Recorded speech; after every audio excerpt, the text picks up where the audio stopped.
Now I'd like to recognize Representative Wittman. I want to also compliment you for your leadership on our Critical Minerals Working Group in the past session.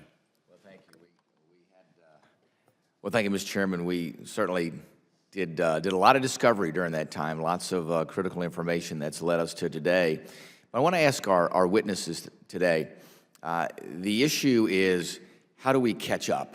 You know, we are way behind the Chinese, especially with critical supply chains as it relates to not only rare earth, but critical minerals.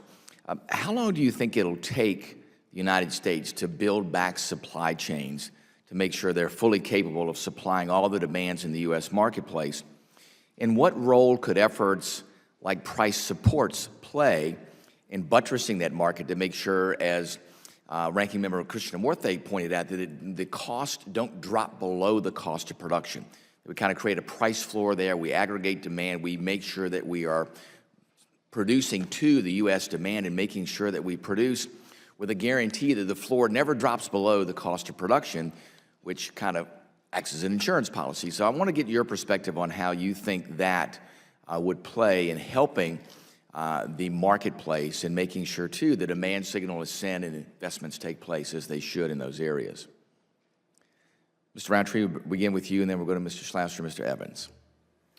Yeah, I think for Niron, for us, we need the capital to help get to scale.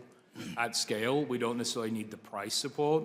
What would help us is offtake agreements, right? And you know, we are scaling up our technology as quickly as possible to get to that 10,000 ton where we can really move the needle on magnet supply.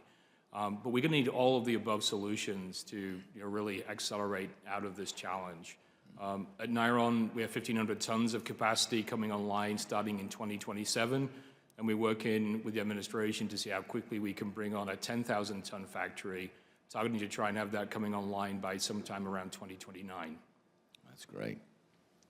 Matt? Before I look forward, I want to look back because I think it's relevant here. In 2017, the founder of our company, James Lutinsky, he acquired Mountain Pass when it had 8 people and was in care and maintenance under the supervision of a federal judge. There was no accounting system, no corporate infrastructure, literally 8 people. The U.S. had 0 mining, 0 refining, and 0 magnet manufacturing. Today, we have the second largest rare earth mine on Earth right now in the state of California. We have the largest rare earth refinery in the Western Hemisphere, again at Mountain Pass. We have metal production online and on a commercial basis, and we're getting ready to do full-scale magnet production. And we've come that far in 8 years with very little air support for the core central issue identified by this committee, which is predatory pricing. Right. So now that we have significant resolve and that issue, in our case, has been effectively taken off the table, we can move much more quickly.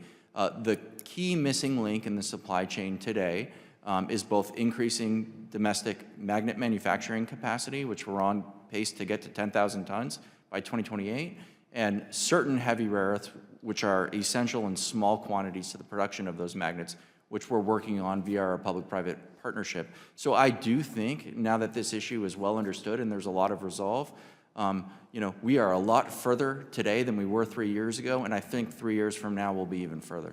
That's great, thanks. Jonathan? I think price discovery is very important. At the end of the day, what's happening here should be an obvious solution for public capital or private capital actually finance this. But what we've seen here, and lithium is no different than rare earths, is that economics and the science of economics is being bent to China's will. That has dissuaded private capital coming off the sidelines. I think putting in, as we mentioned, as the report actually recommends, price discovery to help redefine and take over the narrative is going to help. On top of that, there are tools that we have in place already with tariffs and other anti-dumping things that can be triggered if the Chinese misbehave. Finally, as mentioned here before, I think globally that'll help spur more development, including even investing in the United States. Allied governments like Korea and Japan have very little critical minerals or rare earths, so they have invested abroad for years with firms like JOGMEC, which is part of the Japanese government, which helps fund, and they typically take small investments, but the biggest issue we have in the United States is the upfront cost. So building a facility like MP Materials has or is already built, like we're actively in construction and you're all welcome to join, we have 900 workers on site right now, is much more expensive than building it in China for obvious reasons. We follow rules here and laws. We're investing money actually in the community. It's a holistic, it's a long-term generational asset. But overcoming that, no different than semiconductors, you need clear market signals for private capital to either come off the sidelines and finance it on its own or in concert with the government. Once the facilities are in place, these are world-class facilities. We can compete on a global basis when the level playing field, but upfront, actually getting the capital costs actually financed has always been a challenge. Thank you, Mr. Chairman. I yield back.